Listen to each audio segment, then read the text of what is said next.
मेरे दोस्त की पत्नी मुझसे छुपकर रहती थी, मगर फिर भी मेरा दोस्त अपने घर मुझे खाने पर ले जाता था। एक दिन मेरा दोस्त अपनी पत्नी के लिए खूबसूरत सी पायल ले गया। घर वापस आया तो अपनी पत्नी के पाँव में वही पायल देखकर मैं हैरान रह गया। मुझे कुछ शक हुआ तो मैं अगले दिन अपने दोस्त के घर बिना बताए ही चला गया। जैसे ही उसके घर के अंदर पैर रखा तो जान निकल गई, क्योंकि वहाँ तो आज फिर से मेरा दोस्त मेरे सर पर खड़ा था। मेरे साथ घर चलो, तुम्हारी भाभी ने बिरयानी बनाई है।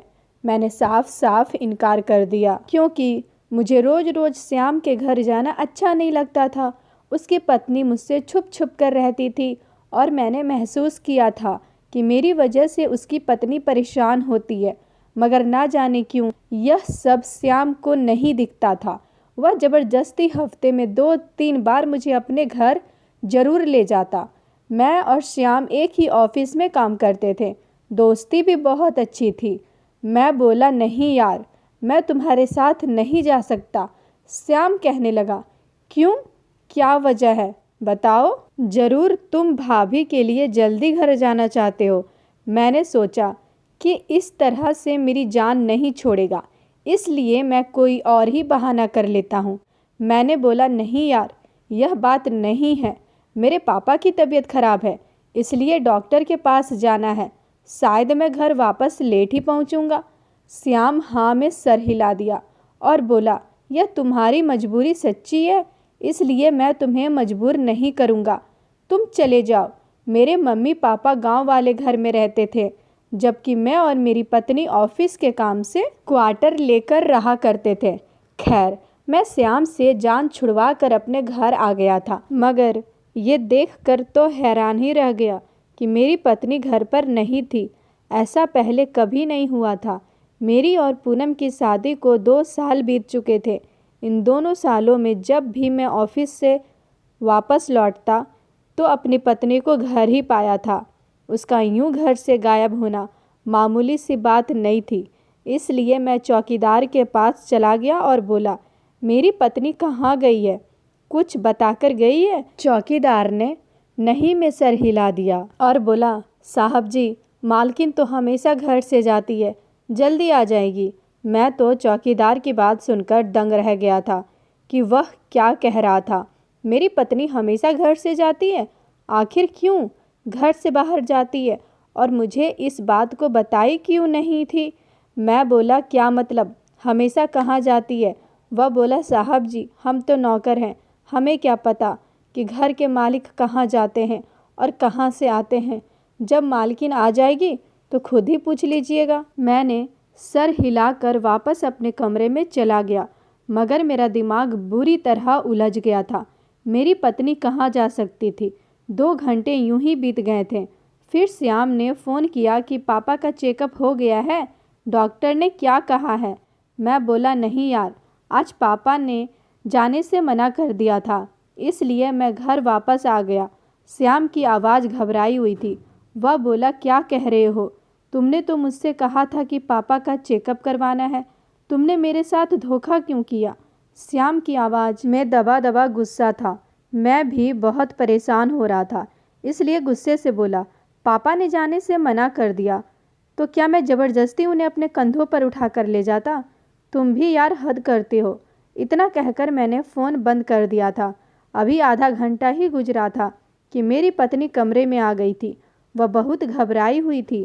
कहने लगी, राम, सॉरी, मैं घर में नहीं थी, आपको भूख तो नहीं लगी? मैंने नहीं में सर हिला दिया और बड़े गौर से पूनम का चेहरा देखने लगा था। वह कुछ डरी हुई थी। मैं बोला, पूनम, तुम कहाँ गई थी? वह नज़र चुराकर बोली, पड़ोसन की बेटी से मेरी बहुत दोस्ती हो गई है।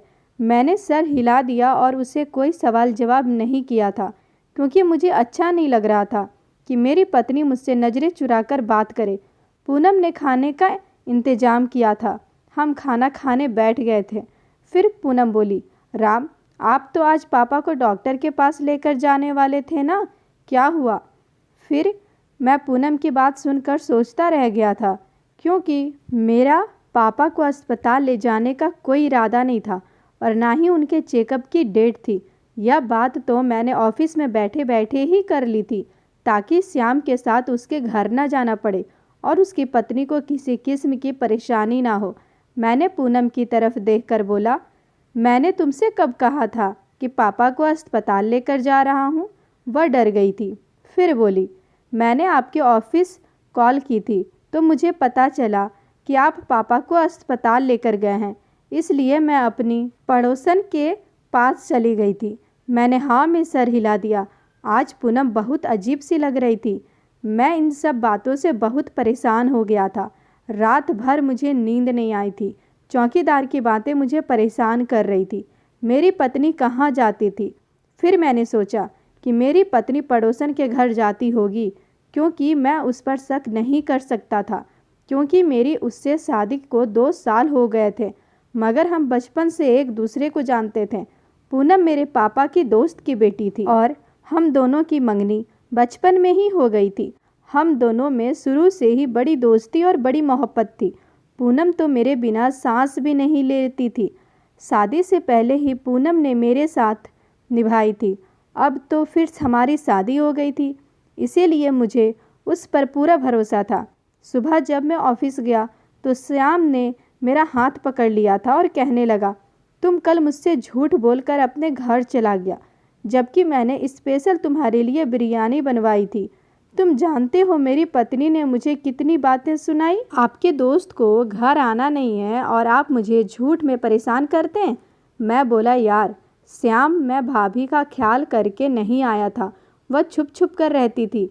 जब मैं आपके घर जाता हूँ तो उन्हें चेहरा छुपा के रखना पड़ता है। मुझे भाभी को परेशान करना अच्छा नहीं लगता यार। मेरी पत्नी बस तुमसे छुप छुप कर नहीं रहती, बल्कि जब मेरा भाई घर आता है तब भी वह छुप छुप कर रहती है। तो क्या मैं अपने भाई को घर पर बुलाना छोड़ दूं? मैंने नहीं में सर हिला दिया और बोला, वह तुम्हारा सगा भाई है।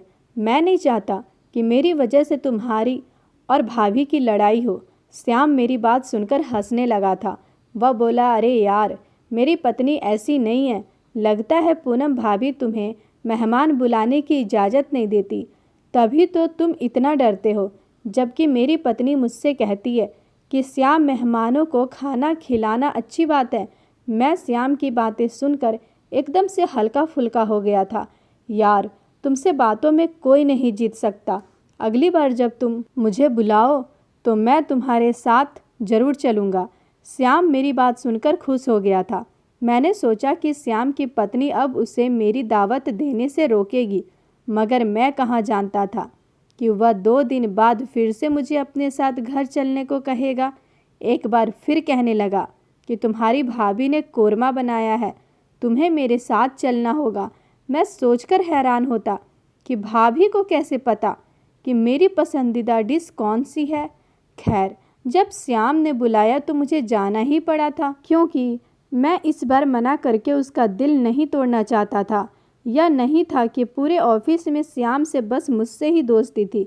मेरे अलावा उसके 3-4 बहुत अच्छे दोस्त हैं, मगर उन्हें कभी भी अपने घर नहीं ले गया था। जबकि मेरे इनकार करने पर तो वह मुझसे गुस्सा हो जाया करता था। खैर, मैं उसके साथ घर चला गया था। उसकी पत्नी बहुत घबराई हुई थी। उसने काला रंग का कपड़ा पहना हुआ था और चेहरा भी पूरे तौर से ढका हुआ था। मैं भाभी के सामने अपनी आंखें नहीं उठाता, मगर फिर भी जब कोई चीज़ लाकर रखती तो बर्तनों की आवाज़ से साफ पता चल जाता कि बर्तन रखने वाले के हाथ काँप रहे हैं। खाना लग गया तो मैं और मेरा दोस्त खाने के लिए बैठ गए थे। तभी मुझे पूनम का ख्याल आया था। मैं बोला, यार, तुम्हारी भाभी परेशान होगी। मैं उसे कॉल करके बता देता हूँ कि मुझे वापसी पर थोड़ी देर हो जाएगी। मेरी बात सुनकर श्याम के मुँह से निवाला फंस गया। मैंने थोड़ी से उसको पानी का गिलास दे दिया था, मगर फिर भी उसकी खांसी नहीं रुक रही थी। राम, अगर तुम छोटी छोटी बात पर भाभी को फ़ोन करके बताया करोगे तो उनके दिल से तुम्हारा मोहब्बत ख़त्म हो जाएगा।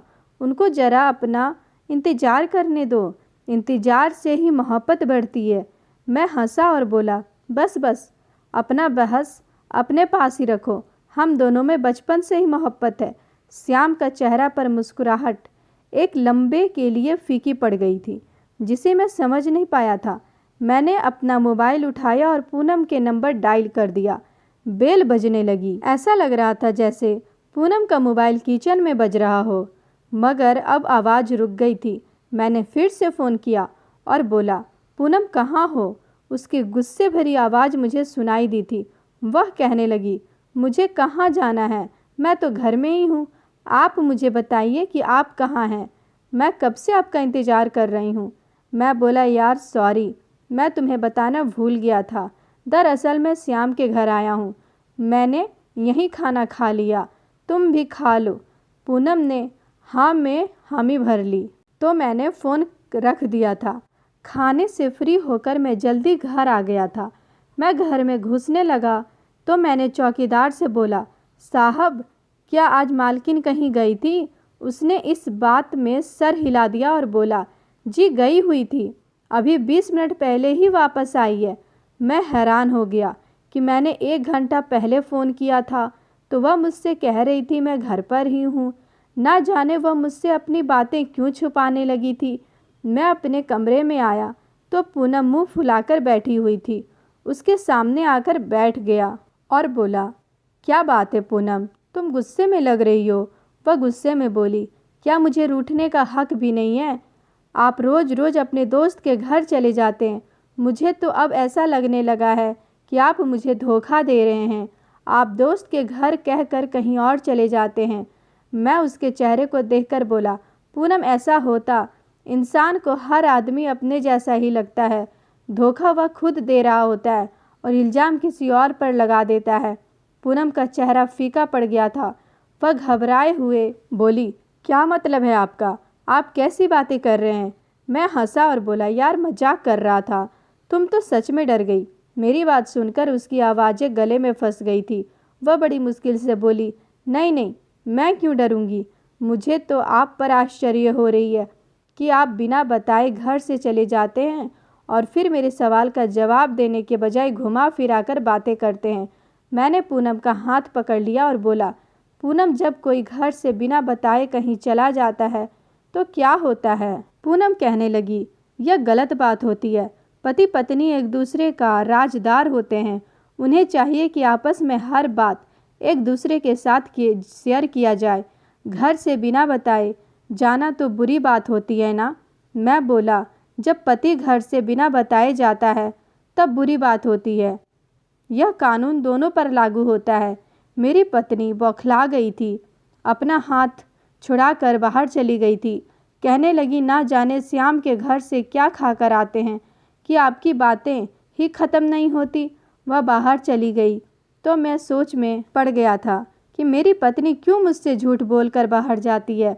वह सीधे तरीके से मुझे बता भी तो सकती है ना कि राम, जब आपका फ़ोन आया था तब मैं घर पर नहीं थी, मैं अपनी सहेली के घर गई थी। या फिर वो जाने से पहले मुझे एक मैसेज तो कर सकती थी ना। मेरे सामने ऐसा झूठ क्यों बोलती है? वह घर पर से बाहर जाती ही नहीं है। आज मैं पूनम के साथ इस तरह के घुमा फिरा कर बातें इसलिए कर रहा था कि शायद वह घबराकर मुझे सारी हकीकत बता दे, मगर वह तो उल्टा मुझे ही फंसा कर चली गई थी। इसका मतलब यही था ना कि पूनम जाती है, उसके बारे में मुझे बताना नहीं चाहती, जबकि मुझे जानना जरूरी था कि मेरी पत्नी कहाँ जाती है। कहीं वह किसी मुसीबत में तो नहीं है। मेरे लिए हर चीज़ से बढ़कर मेरी पत्नी की हिफाजत थी। मैंने सोचा कि मैं खुद ही पता लगा लूँगा, इसलिए मैंने चौकीदार से मदद लेने का इरादा कर लिया था। मैं सुबह ऑफिस जाने से पहले चौकीदार को इशारा करके घर के बाहर बुलवा लिया। मैं बोला, साहब मालकिन किस वक्त घर से बाहर निकलती है? बस सोच में पड़ गया है और बोला, जब आपकी ऑफिस की छुट्टी का वक्त होता है तभी वह घर से निकलती है, और ऐसा होता है कि उस दिन आप भी घर से देर वापस आते हैं, मगर आपके आने से पहले मालकिन वापस पहुंच जाती है। मैंने चौकीदार का धन्यवाद किया और आकर अपनी गाड़ी में बैठ गया था। चौकीदार की बात से यही जाहिर होता है कि किसी न किसी तरह पूनम को पहले से ही इस बात का पता चल जाता है कि मैं श्याम के घर जा रहा हूँ। अब सोचने की बात यह थी कि जब मैं अपनी पत्नी को इस बात को नहीं बताता तो फिर उसे मेरे बारे में कौन खबर देता है। मुझे पूनम पर अंधा विश्वास था, इसलिए मैं इस बात पर तो यकीन ही नहीं कर सकता था कि वह मुझे किसी किस्म का धोखा दे रही है। मगर फिर भी यह सब बातें मुझे परेशान कर रही थी और मुझे किसी न किसी नतीजे से जानना ही था। मैं उन दोनों बड़ा परेशान रहने लगा था। श्याम ने मेरा परेशान रहना समझ गया था। वह बोला, क्या बात है राम, आजकल तुम कुछ खोया खोया रहता है। मैं उसे क्या बताता कि मेरी पत्नी मुझे बिना बताए घर से चली जाती है और मैं उसकी फिक्र में घूमता रहता हूँ। मैंने बात बना दी और बोला, बस पापा की वजह से उदास हूँ। उनका ब्लड प्रेशर नॉर्मल नहीं होता। और यह बात सच थी। श्याम कहने लगा, अंकल परहेज तो करते हैं ना? मैं बोला, मैंने अपने छोटे भाई को फ़ोन करके पूछा था। उसने बताया कि वह हर वक्त पापा के साथ रहता है और उन्हें बुरे कामों से रोकता है। पापा की दवाई भी बदली गई है मगर वह ठीक नहीं होते। श्याम बोला, यह तो बहुत परेशानी की बात है। मैं भगवान से प्रार्थना करूँगा, भगवान सब भला करेगा। तुम मेरे साथ चलो, हम मार्केट चलते हैं। मेरी पत्नी का सालगिरह है, मैं उसके लिए गिफ्ट खरीदना चाहता हूँ और फिर तुम्हारा दिल भी बहल जाएगा। मैंने नहीं में सर हिला दिया और बोला, नहीं यार, मैं नहीं जा सकता। मगर वह श्याम कहाँ मेरी बात मानने वाला था। वह जिद तो करने लगा और मुझे अपनी दोस्ती की कसम देने लगा था। मैं चिल्लाया और बोला कि क्या तुम छोटे बच्चों की तरह हरकत करते रहते हो? कभी कभार दूसरे की मजबूरी भी समझ लेना चाहिए। श्याम बोला, क्यों? ना दुनिया इधर की उधर हो जाए, मुझे तो तुम्हारे साथ ही जाना है।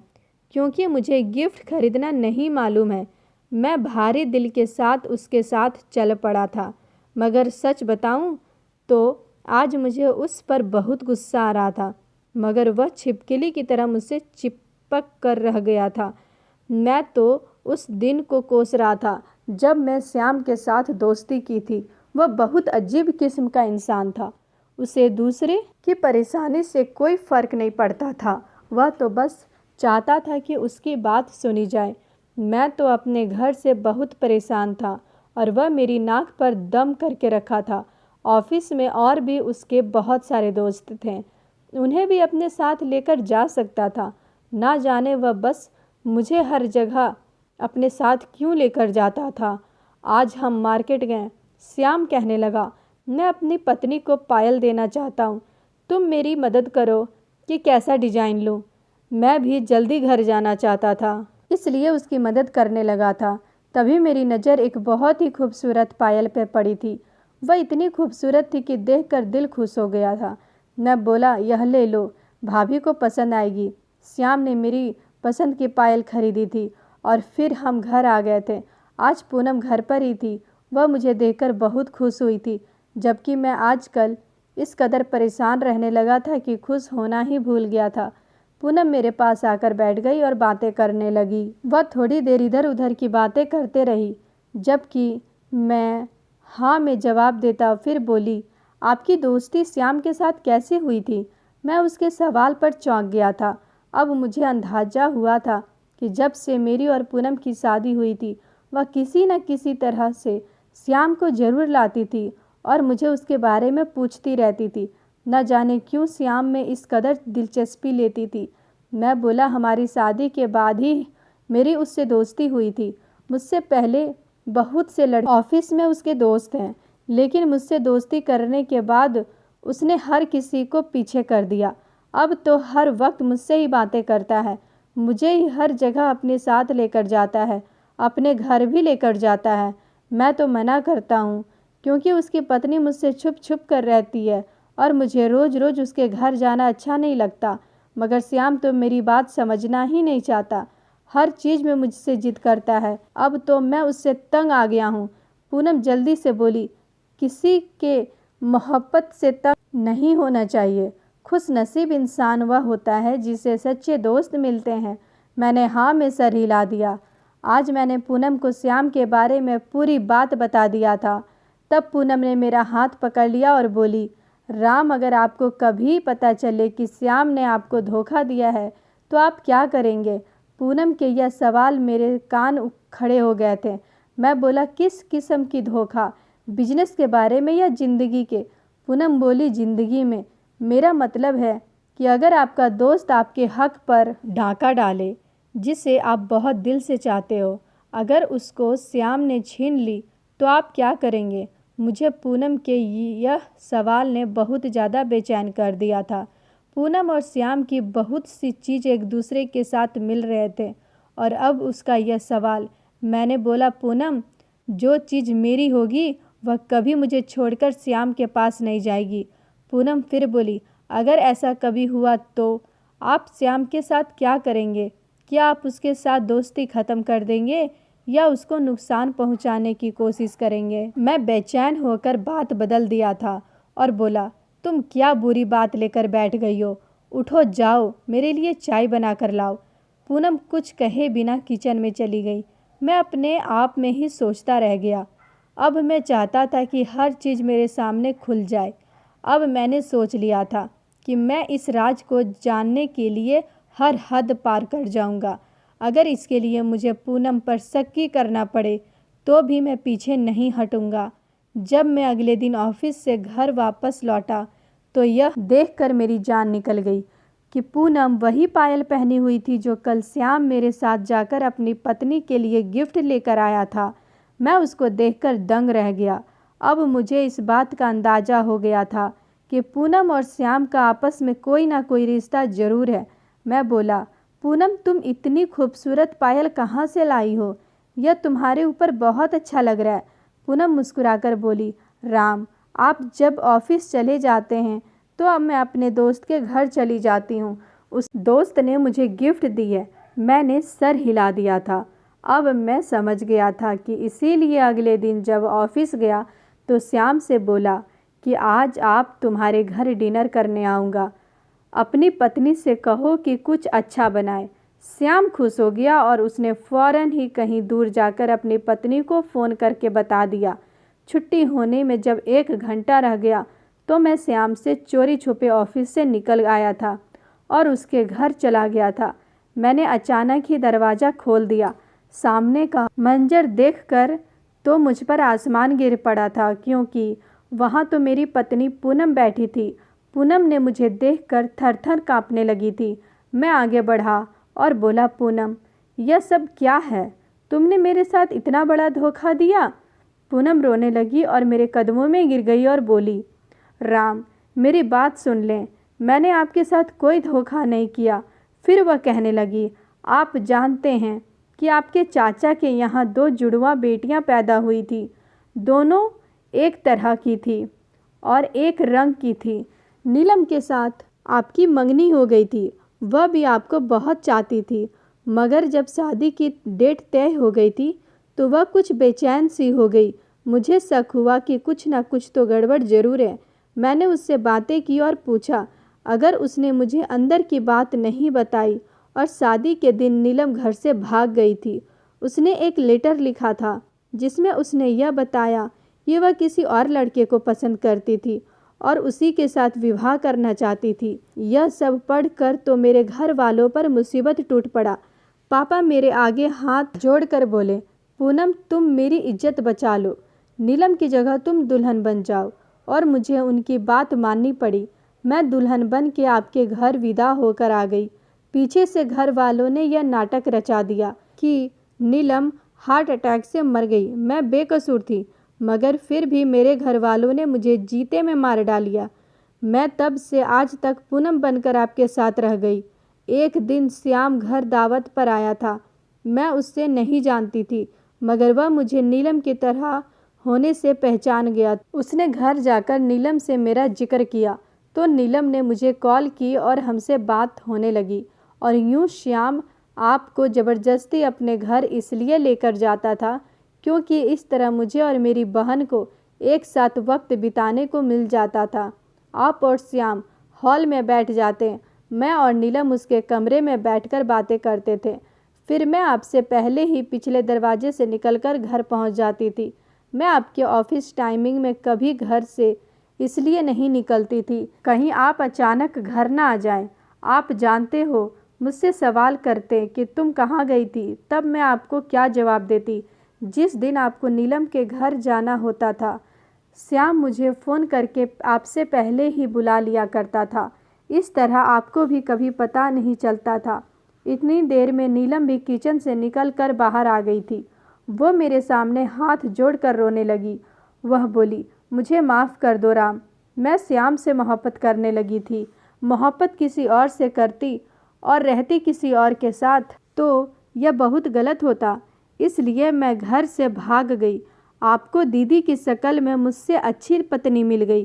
प्लीज़ मेरे किए की सज़ा दीदी को मत दीजिएगा। मैं पूनम का हाथ पकड़कर उसे अपने साथ घर ले आया था।